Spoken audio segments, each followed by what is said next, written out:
This is the Lone Crater YouTube. We hope this video helps. You begin by securing the vehicle, park on level ground and remove the key.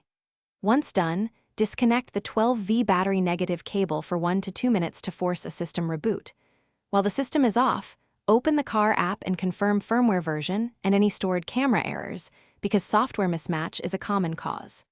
Next, visually inspect each camera housing, dirt or ice blocks vision, and triggers the error. Clean housings with a microfiber and 70% isopropyl, then reconnect power.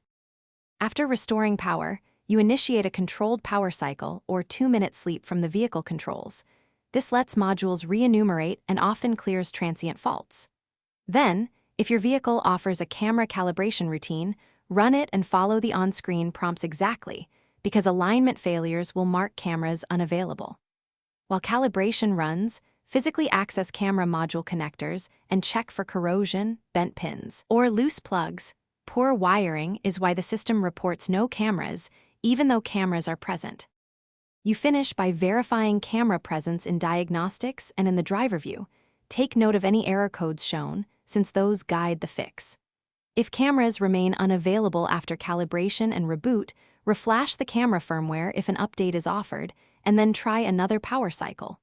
Firmware corruption can block detection. If problems persist, contact certified service with the exact error code. One quick troubleshooting tip. Swap a known good camera into the suspect connector to determine whether the fault is. Thanks for watching. Consider subscribing if we helped you.